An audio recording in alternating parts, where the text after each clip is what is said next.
¿Cómo le va? Muy buenas noches. Le compartimos las historias de actualidad para que inicie su semana bien informado. Todavía hoy en la mañana le mandé un mensaje.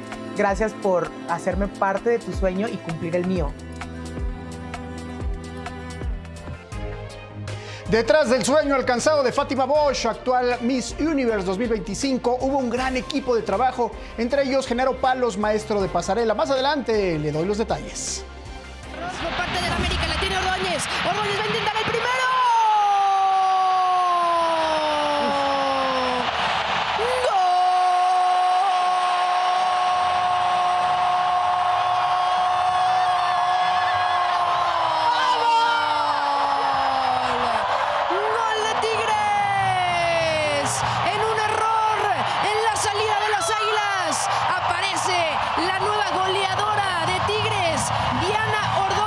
La jugadora que viene llegando apenas a este torneo, apareciendo en la gran final.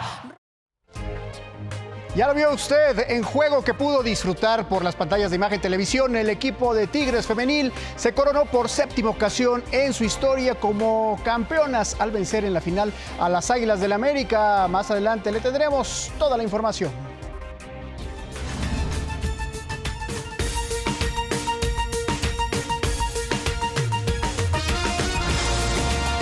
El policía ni siquiera se quiere identificar.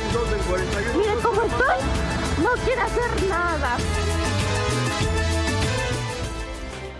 Oiga, recuerda este caso, se lo dimos a conocer el domingo pasado, una nueva agresión dentro de un bar en la Ciudad de México. La víctima, una joven, Isabel Núñez. La razón, pues no quiso dar entrada, como se dice, a unos jóvenes que querían brindar, bailar con ella y con su amiga.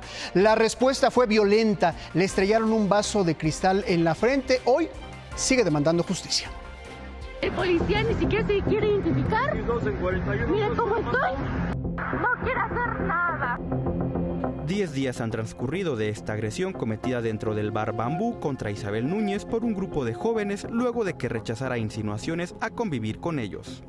A la fecha, las autoridades no han avanzado en las indagatorias para detener a los responsables ni levantar testimonios en el establecimiento ubicado sobre Insurgente Sur, que continúa operando.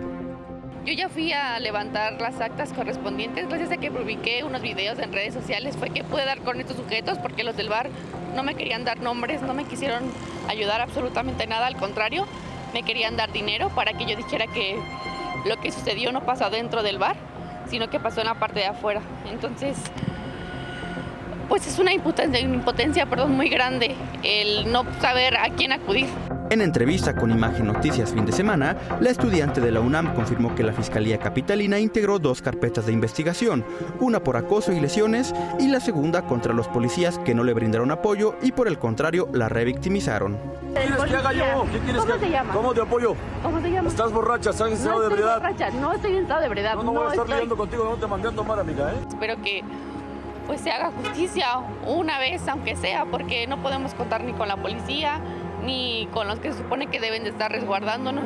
Ya está todo el proceso, pero desgraciadamente así como estamos, no sé qué pueda pasar. A lo mejor simplemente la archivan, a lo mejor si me hacen caso, no lo sé. Gracias a las redes sociales, Isabel ya identificó a 2 de sus agresores de aquella madrugada del 13 de noviembre. Uno de ellos le habría golpeado con un tarro la cabeza que le provocó una herida en la frente que requirió al menos 4 puntadas que aún no termina de sanar. En cuanto llegamos, pues empezaron esos 3 sujetos a acercar a nosotras, a querer pues ligar, supongo, a bailar, y los rechazamos en diferentes ocasiones, pero parecía que no entendían. Ya al momento de rechazarlos, estos se tornaron violentos. Víctimas del acoso y la agresión, Isabel y su amiga que la acompañaba intentaron detener a este sujeto identificado como Alex Sánchez. Sin embargo, sus compañeros le apoyaron para que huyera del lugar. No quiero otra cosa más que justicia, porque no es la primera vez que solo me pasa a mí, es siempre a todas. Con información de Iván Mejía, Grupo Imagen.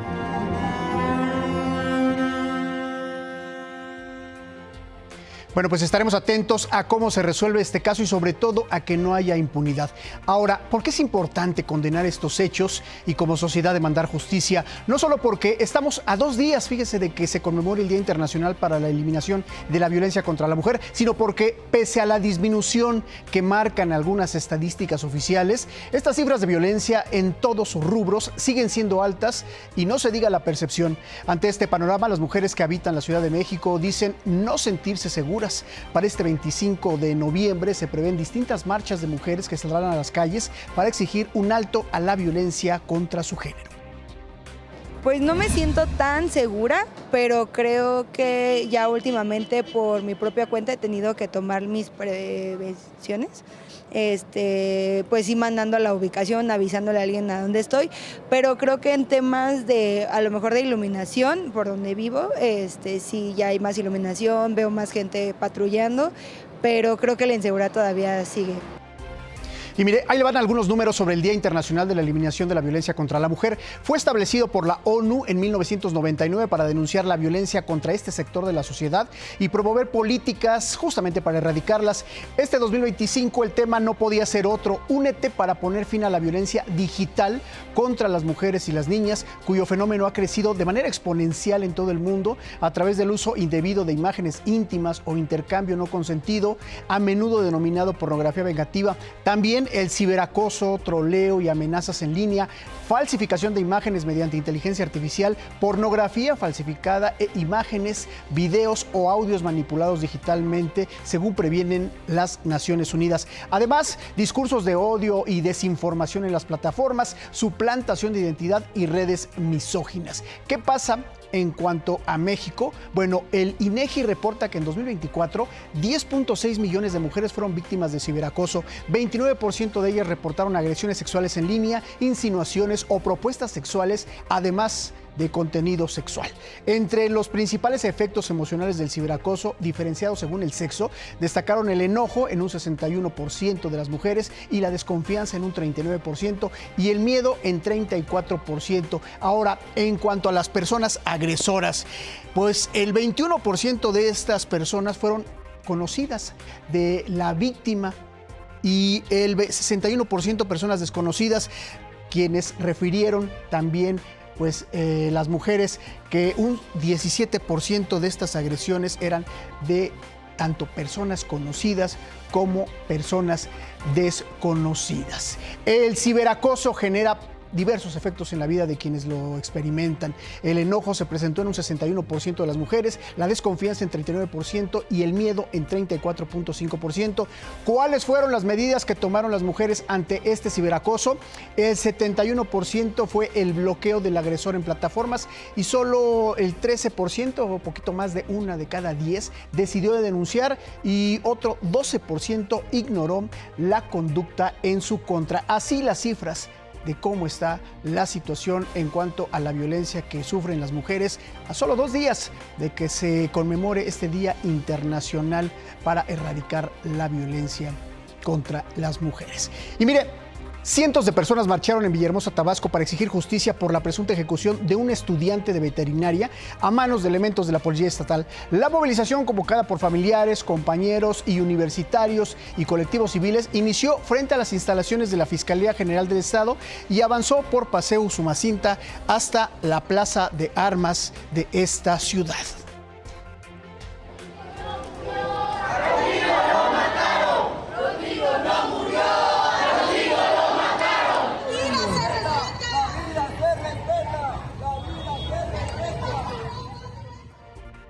Por su parte, la Fiscalía de Tabasco señaló que fueron giradas 4 órdenes de aprehensión contra elementos de la Policía Estatal presuntamente relacionados con el homicidio de Rodrigo Isidro, el joven estudiante de veterinaria que fue encontrado sin vida dentro de su vehículo el pasado sábado. A través de un comunicado indicó que existen elementos suficientes para imputarles su probable participación en este delito.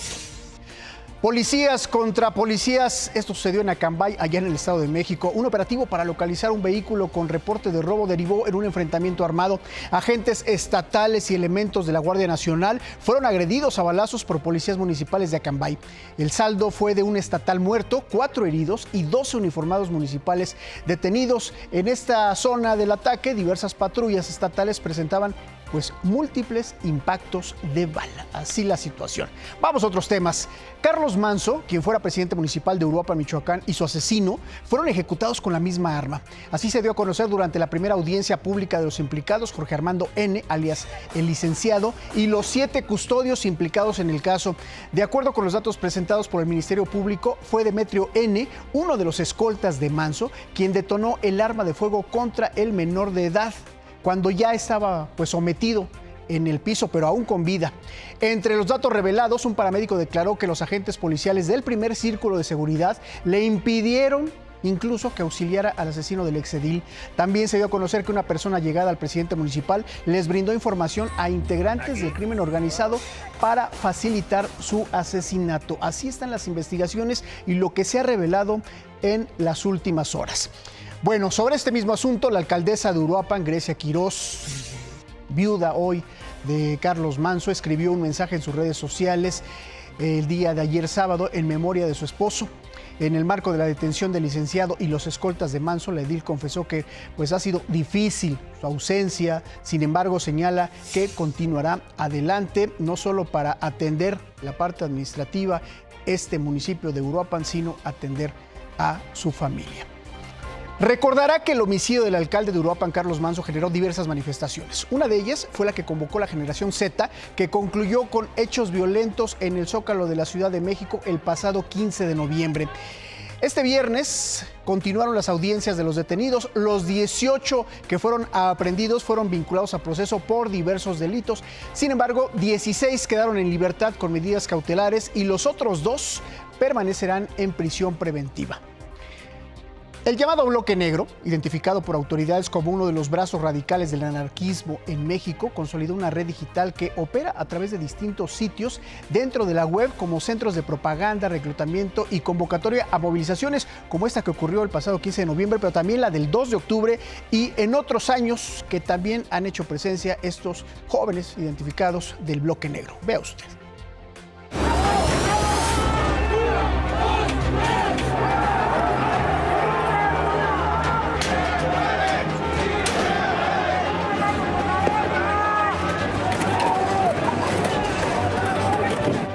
El grupo de anarquistas identificado por las autoridades como el Bloque Negro opera activamente en el entorno digital, con más de una decena de páginas web y perfiles en redes sociales como Facebook e Instagram, con miles de seguidores.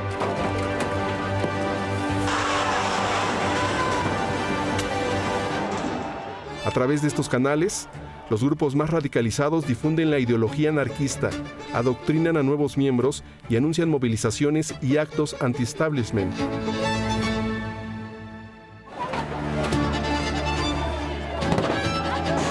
Grupo Imagen consultó los sitios web donde se difunde información de estos grupos, entre ellos los llamados Ocupa Che, Instinto Salvaje, Cruz Negra Anarquista, Anarquistas de México y Coordinador Estudiantil Anarquista.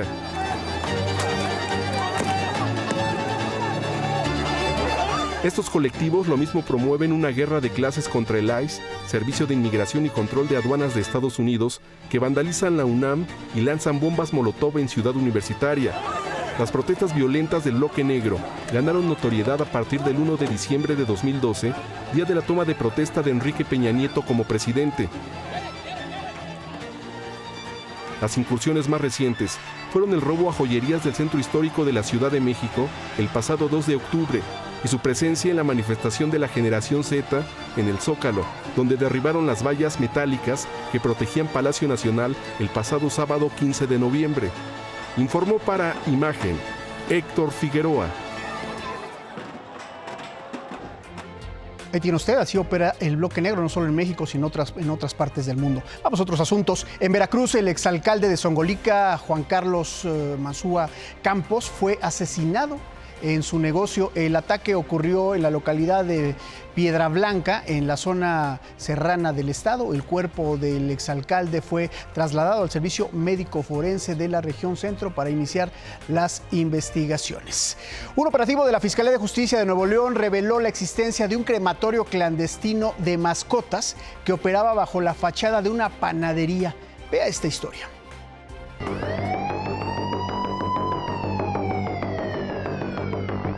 Operaba bajo la fachada de una panadería. pero en este sitio se realizaba presuntamente la cremación ilícita de mascotas.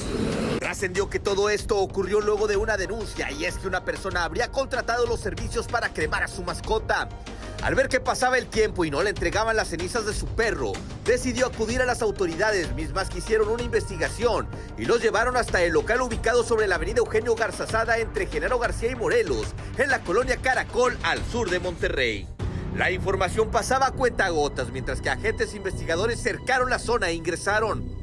Después fueron acompañados por Protección Civil y personal del medio ambiente. Unidades de bienestar animal llegaron al sitio y los representantes de dicho sitio hablaron por unos minutos con los agentes. Media hora después se retiraron e indicaron que no encontraron cuerpos.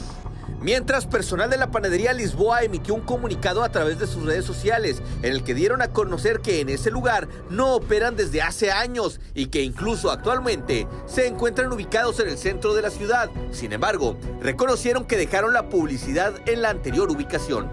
Horas más tarde, una fuente reveló que en el sitio fueron localizados documentos, tales como bitácoras de ingreso de animales a dicho crematorio, así como expedientes formados en relación a los animales que presuntamente ingresaron al sitio, además de un listado de las personas que trabajaban en el lugar.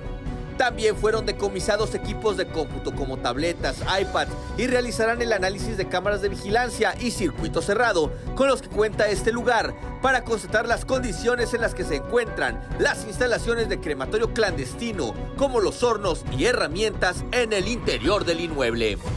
En la cámara, Jesús Ramírez, para Imagen, Ángel Medellín. ¿Qué tal? Historias de México. Precisamente elementos de la Fiscalía de Nuevo León catearon la panadería que funcionaba como crematorio clandestino de mascotas. En el lugar se encontraron pues solamente algunos indicios de restos óseos calcinados al interior de un recipiente metálico, restos óseos en un horno ubicado en el área de crematorio y cenizas recolectadas en el área de la cochera. El inmueble quedó asegurado por el Ministerio Público.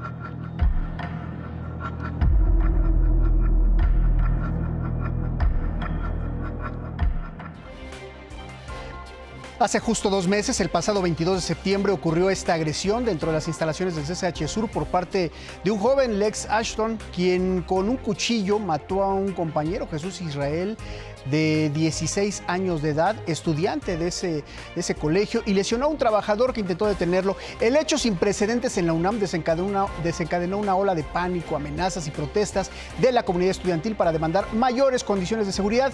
Este lunes 24 de noviembre estaba contemplado el regreso presencial de los estudiantes, anunciado por las propias autoridades universitarias este fin de semana. Sin embargo, ayer sábado, la exigencia de madres, padres y alumnos de reforzar aún más la seguridad retrasó esta actividad hasta nuevo aviso. Las familias demandan el funcionamiento completo de luminarias en el entorno, botones de emergencia y, de paso, la reparación de baños. Vamos a otra información. La presidenta de la República, Claudia Sheinbaum, llamó a defender la independencia y soberanía al conmemorar este domingo el bicentenario de la consolidación de la independencia en la mar en el puerto de Veracruz, en el marco del Día de la Armada de México. La titular del Ejecutivo estableció que, tal y como sucedió hace 200 años, el pueblo de México no acepta injerencias extranjeras en asuntos de la vida interna. Es así que la historia nos muestra que no triunfa quien convoca la violencia como instrumento de presión, o quien cree que unas cuantas personas callan la alegría de un pueblo. No triunfa el uso de la fuerza para acabar con la razón. Tampoco triunfa quien defiende los viejos privilegios frente a la transformación. No triunfa quien busca apoyo extranjero cuando no tiene apoyo interno. Pero siempre el pueblo de México debe estar alerta para defender la justicia y cualquier intento de injerencia externa, apoyada, sí, por los conservadores. Por cierto, allá mismo en el puerto de Veracruz, el buque Escuela Cuauhtémoc atracó en el muelle principal tras haber sufrido un accidente, recuerda, en mayo pasado allá en Nueva York, que cobró la vida de 2 cadetes y dejó otros 19 heridos.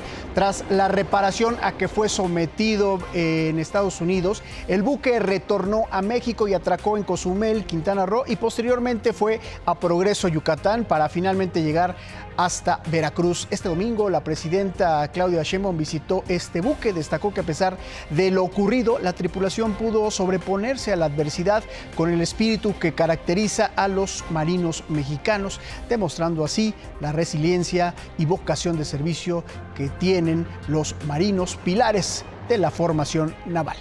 Bueno, en este marco, recientemente la Armada de México presentó su desarrollo de vehículos blindados que hacen uso de la inteligencia artificial para combatir al crimen organizado. Se trata de un programa de diseño y ensamble en la fábrica de blindados que cuenta con 5 unidades ya operadas en terreno, que es tan, bueno, pues que se espera que ya para este siguiente año se dé paso a una producción en serie. Así están estos blindados de la Armada. Es un vehículo blindado de nivel 10, es decir, soporta impactos de hasta calibre 50. Podemos ver que los cristales son de 84 milímetros de espesor, con grandes capacidades. El vehículo está además integrado con sistemas tecnológicos de un armamento remoto que cuenta con inteligencia artificial para el seguimiento de blancos objetivos. Es una ametralladora Dillon M134 con una cadencia de 3.500 disparos por minuto. Estos sistemas trabajan en conjunto, tanto la cámara del vehículo, que la podemos ver en esta pantalla, así como el sistema de vigilancia aéreo no tripulado, el dron Spartan, y todo se integra en un mismo sistema de vigilancia que nos permite llevar un seguimiento de las operaciones desde un centro de comando a distancia, que trabaja integralmente con todos los componentes que permiten la información. En visita oficial, la presidenta de Honduras, Xiomara Castro, llegó este domingo a México para llevar a cabo una serie de reuniones que incluyen un encuentro el próximo martes en Palacio Nacional con la presidenta Sheinbaum.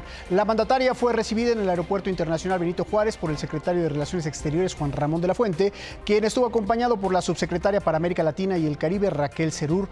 Luego de aterrizar en el AICM en un vuelo comercial, la presidenta hondureña y su comitiva fueron trasladados a la base aérea militar número 19 de la Ciudad de México, donde se llevó a cabo esta bienvenida formal.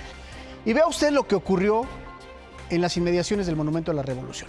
Un evento en el que se presentó el cantante El Bogueto y el streamer Maestro Shifu dejó 5 personas atropelladas. El caos comenzó cuando la multitud eufórica cerró el paso en Avenida Insurgentes y la calzada México-Tenochtitlán, impidiendo incluso que los organizadores llegaran al punto de la reunión. El conductor de un vehículo, al verse rodeado y atacado, intentó escapar, ahí lo tiene, atropellando a su paso a 5 personas. Paramédicos atendieron a los lesionados, quienes fueron diagnosticados con heridas que no ponían en riesgo sus vidas. En tanto, policías capitalinos detuvieron a los tripulantes del automóvil, 2 jóvenes de 18 y 21 años y también a un menor de 15 años.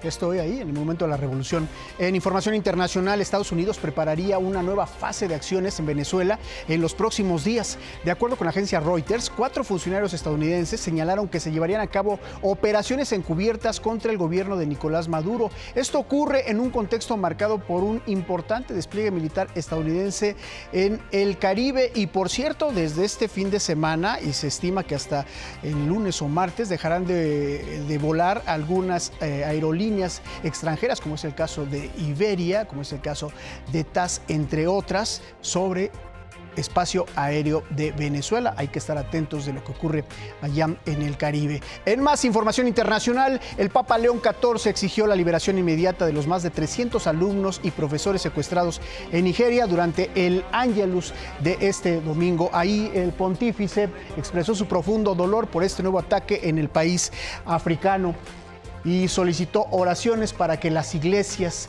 y las escuelas sigan siendo lugares de seguridad y esperanza. Por cierto, el Papa León XIV expresó recientemente su deseo de visitar América Latina y particularmente México de cara a la conformación de su agenda de viajes para 2026. Marinelli Stremamuno nos tiene detalles sobre este tema y las actividades por el Año Santo de la Iglesia Católica. Marinelli, te saludo con gusto. Muy buenas noches.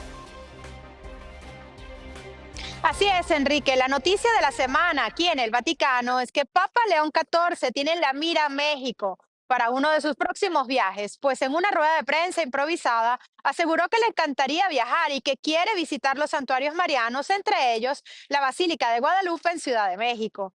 También quisiera volver a Perú y visitar Argentina y Uruguay. Pero al momento la Santa Sede no ha confirmado estos destinos. De hecho, el propio pontífice explicó que en lo que resta del 2025 irán programando poco a poco, ya que no es fácil en medio de tantas actividades diarias que hay en Vaticano, por ser actualmente el Año Santo. De hecho, una de las actividades recientes más impactantes fue el almuerzo con los pobres. Veamos. El domingo 16 de noviembre, Papa León XIV almorzó con 1.300 personas en situación de calle en el Vaticano, como parte de las actividades del Jubileo de los Pobres que se celebró la semana pasada. Sono felice. Antes del almuerzo, el Papa bendijo los alimentos, recordando a quienes sufren por la guerra y el hambre en el mundo. Diamo anche la benedizione del Signore su tante persone che soffrono a causa della violenza e della guerra. El menú fue sencillo pero festivo. Lasaña de verduras, pollo empanizado y el tradicional babá napolitano como postre. Es un buen hombre, porque sí, siempre está como llamando a la unión, al amor, a la fraternidad. Oh, è benissimo perché vedo Papa vicino a me. Questo è bellissimo per me. Cada fin de semana se celebran actividades para quienes vienen a la Basílica de San Pedro para atravesar la Puerta Santa. Así que al momento el único viaje del pontífice confirmado es el que realizará a Turquía y Líbano desde el próximo jueves 27 de noviembre y hasta el martes 2 de diciembre. Un viaje que ya estaba previsto antes del fallecimiento del Papa Francisco. Para Imagen, desde el Vaticano, Marinelli Stremamuno. Gracias, Marinelli. Buenas noches, buenos días allá en Roma, ya inicio de semana. Llegó al Capitolio de Estados Unidos el árbol de Navidad que adornará el jardín del Congreso durante las fiestas de fin de año. El pino, un abeto rojo, proviene desde el Bosque Nacional de Nevada. Fue seleccionado para decorar la sede legislativa estadounidense. Este árbol mide más de 16 metros de altura. Ya fue instalado y en los próximos días será encendido. Donde ya lo encendieron fue en Portugal. Ahí se dio el pisoletazo de salida para la Navidad, con un gran espectáculo de luces y fuegos artificiales. Cientos de personas se congregaron en la Plaza del Comercio en Lisboa para presenciar este gran momento. Los asistentes esperaban pues con mucha ilusión el encendido del gran árbol de Navidad, con lo que arranca pues por supuesto estas fiestas decembrinas. Todavía faltan algunos días, pero bueno, pues ya están de fiesta allá en Portugal.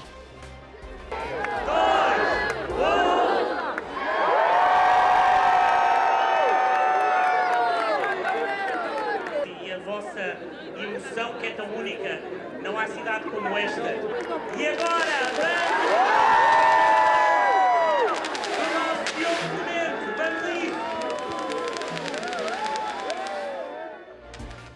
y aquí, bueno, pues ya vamos a prepararnos, ¿no? En Amecameca, en el Estado de México, comenzó la temporada de corte de árboles de Navidad. Ahí tendrá usted algunas recomendaciones. Inició la temporada de cosecha de arbolitos de Navidad 2025 en la zona de los volcanes en el Estado de México y centenares de familias que gustan de llevarse un pedacito de bosque a sus hogares en esta época ya planean con su familia esta actividad para vivir una experiencia natural. Es una de las temporadas altas económicamente para la zona de los volcanes. Amecameca es el municipio número 1 en términos de producción de árboles de Navidad, en el estado número 1 a nivel nacional. En el Bosque Esmeralda se realizó el primer corte de arbolito de Navidad de este fin de año 2025. En el Estado de México se tienen destinados alrededor de 20 millones de árboles para cumplir con esta tradición y se prevé que se rompa el récord de venta del año pasado y con ello tener más hogares con el aroma natural de un pino, cosa que un árbol artificial no lo da. La realidad es que se llevan una belleza en árboles, tenemos una plantación muy hermosa, son 16 hectáreas ahorita. Que en realidad el árbol de Navidad es un cultivo que se produce especialmente para esta temporada, pero además durante su crecimiento producen servicios ambientales hidrológicos que ayudan al entorno natural, es decir, son productores de oxígeno, captan carbono suficiente, filtran el agua de lluvia y son las condiciones que el ser humano necesita para poder hacer la vida. La temporada inició el pasado 15 de noviembre y estará hasta el 21 de diciembre, y los precios varían dependiendo del tamaño del arbolito. Los accesos a los bosques destinados para la cosecha se encuentran en el municipio de Amecameca, en la zona boscosa, a las faldas del Iztaccíhuatl y el Popocatépetl, lo que hace una experiencia inolvidable para quienes acuden a seguir con esta hermosa tradición. Para Imagen, Rodolfo Dorantes, La Madrid. Y mire, en todos los rincones de nuestro país hay personajes cuya labor es de gran valía para la sociedad. En nuestros buenos oficios le presento al cronista narrador oficial de este tradicional pueblo de la Sierra Gorda de Guanajuato, Santa Catarina.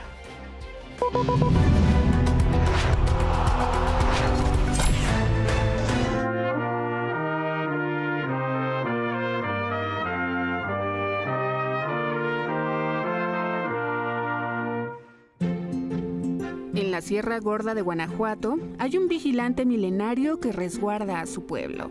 Es el Cerro de Santa Catarina, municipio de Tantarrias, vitrales y tradición. Santa Catarina, pues el municipio está al noreste del estado de Guanajuato. Incluso por aquí últimamente hay muchos que lo mencionan como un rinconcito, el rinconcito de Guanajuato. El señor José Luis llegó a Santa Catarina hace 30 años. Su curiosidad por la historia del lugar lo impulsó a investigar y compartir ese conocimiento para conservar la identidad del municipio. Ahora es el narrador oficial.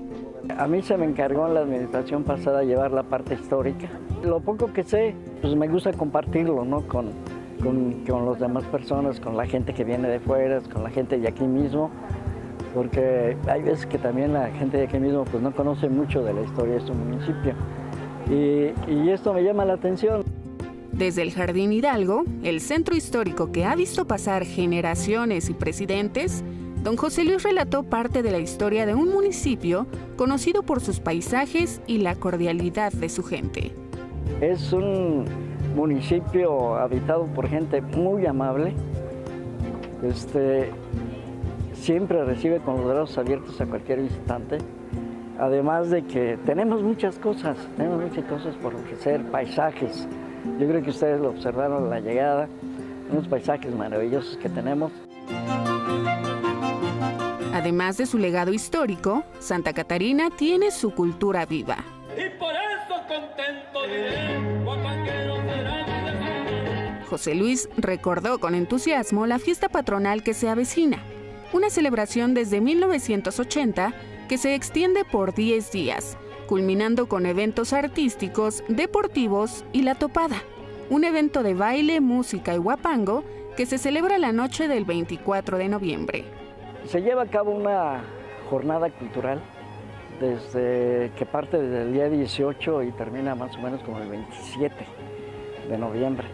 La topada se lleva a cabo el 24 de noviembre. Es una topada, baile, música, un evento muy alegre.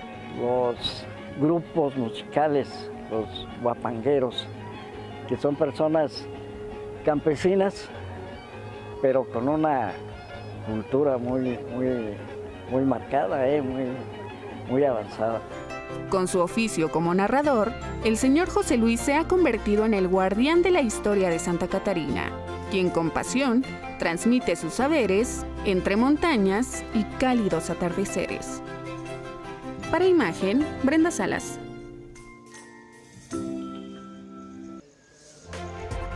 De vuelta a la Ciudad de México, vamos hasta las inmediaciones de la Basílica de Guadalupe. A esta hora de la noche, pues ya comienzan a llegar peregrinaciones de cara al próximo 12 de diciembre. Te saludo con gusto, Rodolfo Dorantes, ¿cómo estás? Muy buenas noches. El gusto de saludarte es mío, Enrique, muy buenas noches. Efectivamente, y a 3 semanas de la celebración por la aparición de la Virgen de Guadalupe, pues fieles se adelantan y comienzan a llegar a este templo mariano, este templo de la Morita del Tepeyac, que en esta ocasión pues se cumplen 494 años de su aparición en San Juan Diego.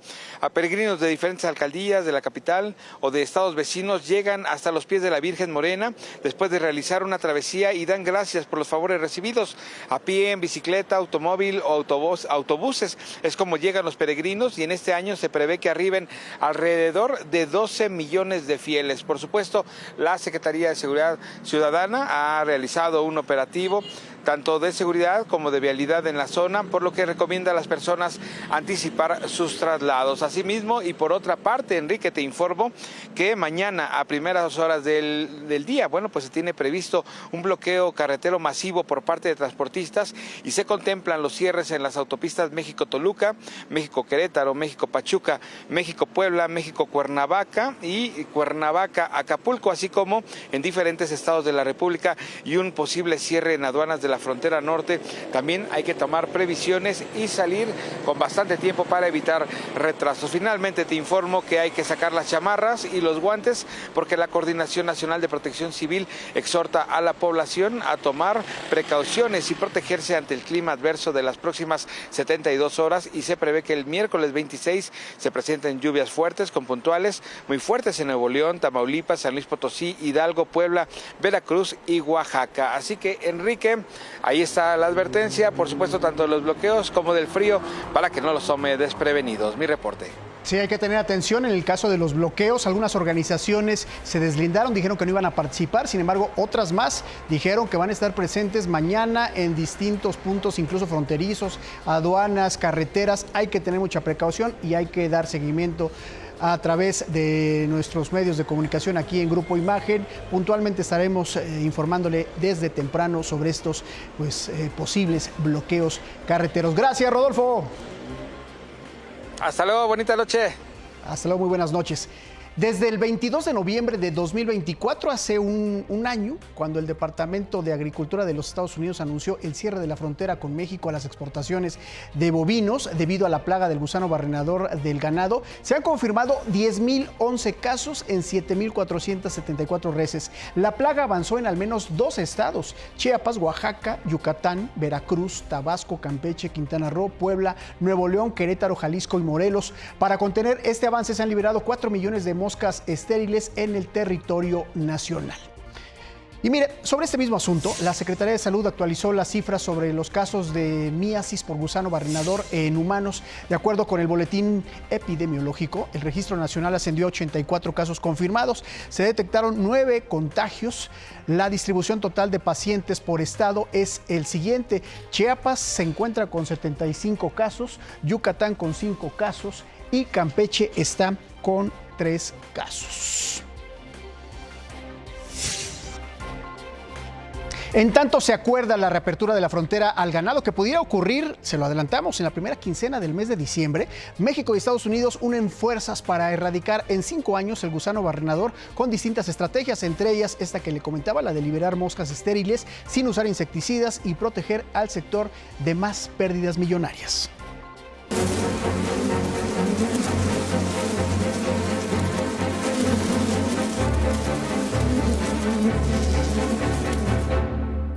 México y Estados Unidos quieren erradicar en 5 años la plaga del gusano barrenador del ganado, que tan solo en este 2025 ha dejado pérdidas que superan los 1.300 millones de dólares.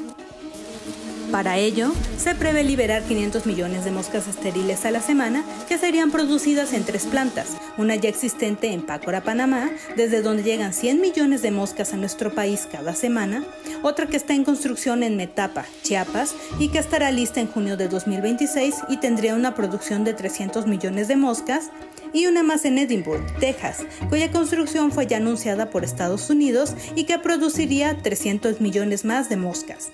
En 1991, tras 19 años de combate, el gusano barrenador fue erradicado en nuestro país, liberando aproximadamente 400 millones de moscas estériles a la semana.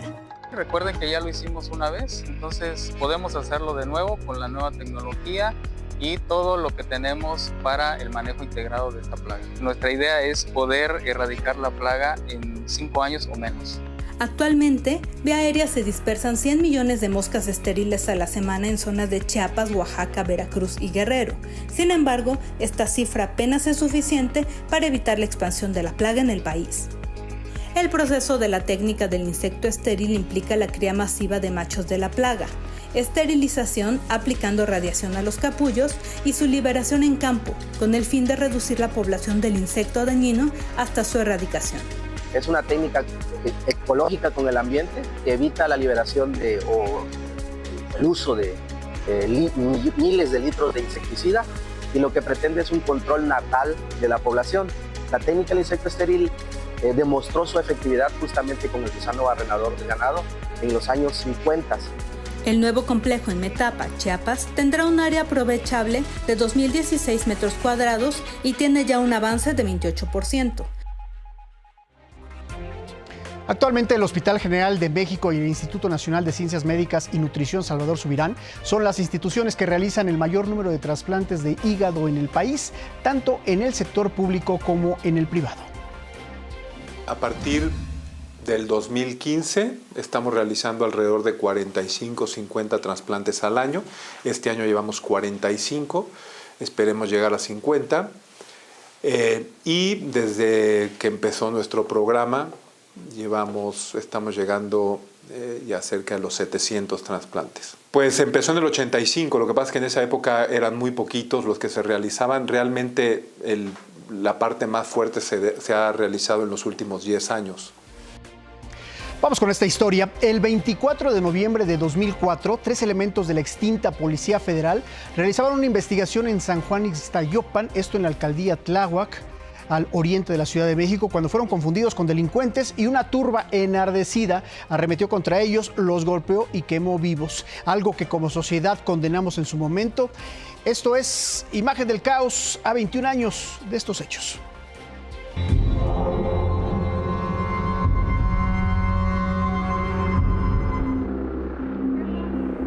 Tláhuac, tierra donde la ciudad se disuelve, donde la modernidad apenas roza las paredes humildes. Ahí, donde las fiestas patronales aún mezclan pólvora con rezos, la tragedia sembró su raíz.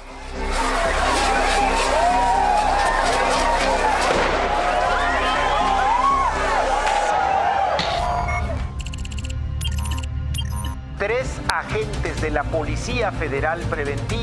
El día parecía cualquiera, pero el destino, como un verdugo invisible, ya alistaba una historia de terror.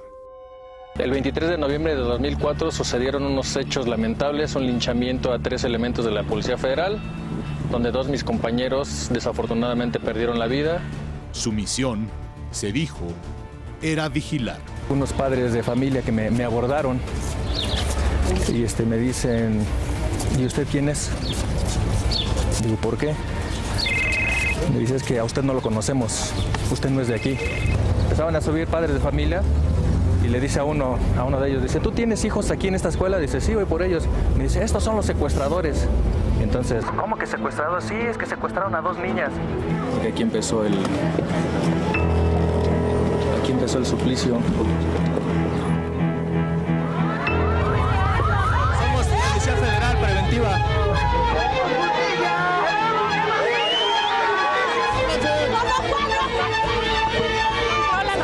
¡Vamos a quemar! ¡Vamos a quemar! ¡Vamos a quemar! ¡Llamen al otro! Somos policías que fueron asesinados y quemados.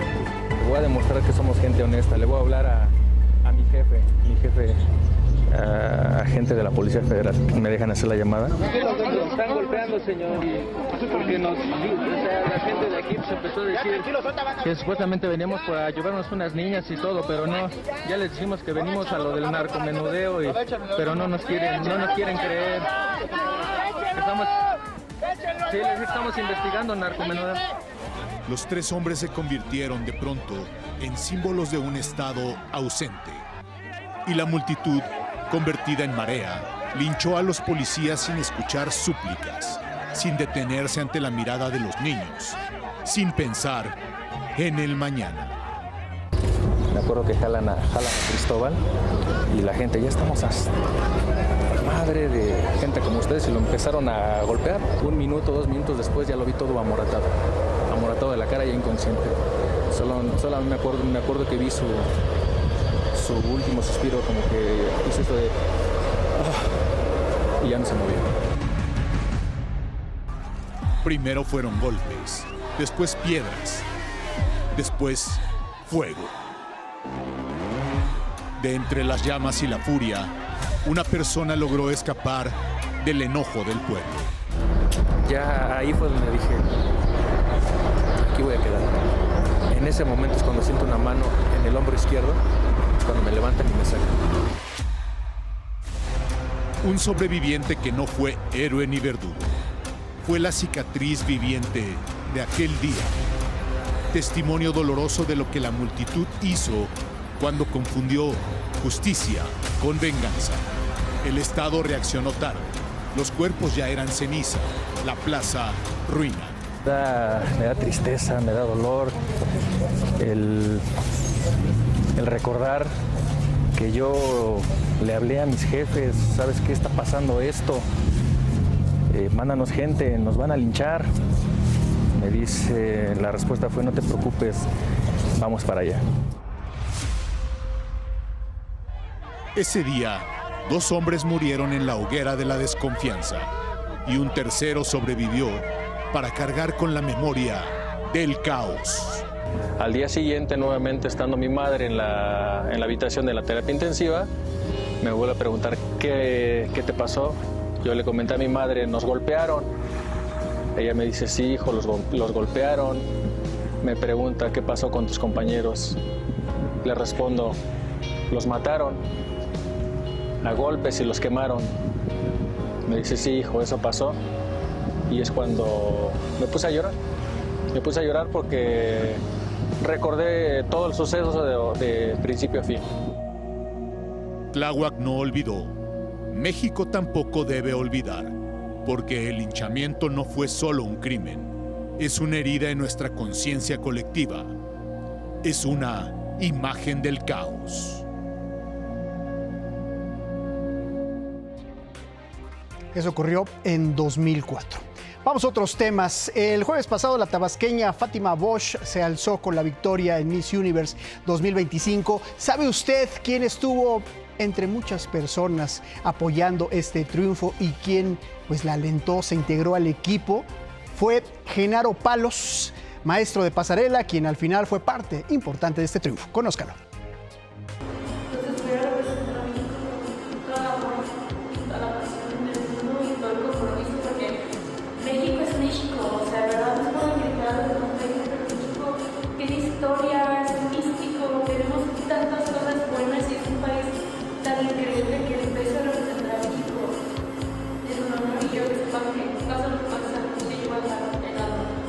Es Fátima Bosch, quien se comprometió con todo su equipo antes de viajar a Tailandia a dar lo mejor de ella. Miss Universe is Mexico.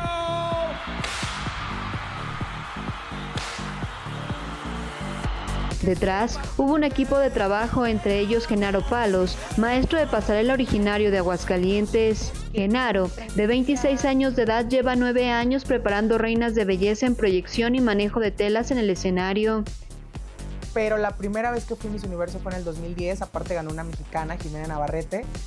Y cuando vi la pasarela y vi esa tela volando, que fue algo que quería hacer Fátima, por eso usó esa capa,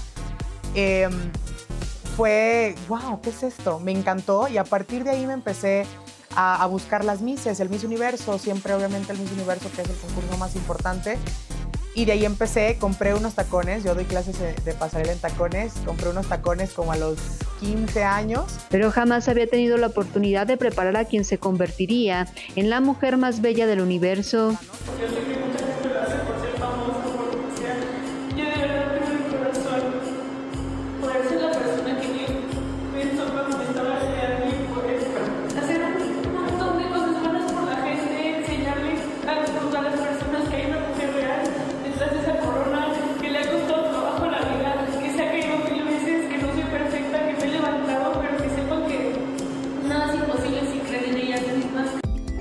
Aunque no pudo acompañarla a Tailandia, desde Aguascalientes celebró su triunfo. Todavía hoy en la mañana le mandé un mensaje: gracias por hacerme parte de tu sueño y cumplir el mío, porque de verdad pues era un sueño para mí preparar una Miss Universo.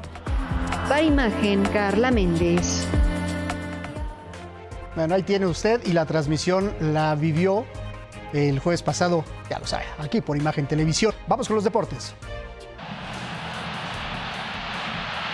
Error por parte del América, la tiene Ordóñez. Ordóñez va a intentar el primero.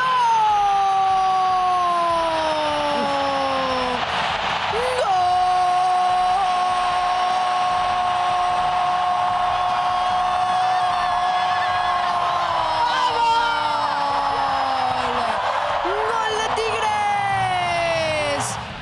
Ya se acomodan Greta Espinosa, Ferral, Mayor, y ahora sí van a tener el grito.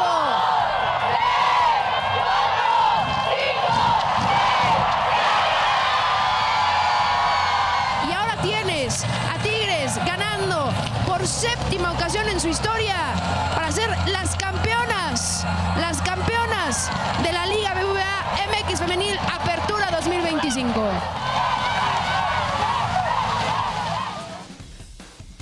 Mi querido Miguel Ramos, otra gran transmisión que pudimos disfrutar a través de la pantalla de Imagen Televisión fue este gran partido, la final de femenil que ganaron las Amazonas. ¿De qué forma, no? De los Tigres, con un gol es más que suficiente, pero venían de un partido con muchos goles. Épico, mi querido Enrique. La verdad, muy buen partido. Excelente transmisión, mi querido Miguel. Muy buenas noches, mi estimado Enrique, qué gusto poder saludarte. Oye, sí, ya lo hablabas, creo que el título de las Amazonas se define más que en el Volcán en la capital de la República Mexicana. Terminan por remontar un 3-0 en el primer tiempo aquí en la capital del país, y después en el segundo tiempo en el Estadio Azul Crema remontan a 3-3. Llegaban con el envión anímico a su favor, esa gran definición de Diana Ordóñez para así consagrarse. Este atajadón también providencial, cortesía de una examericanista, Ceci Santiago.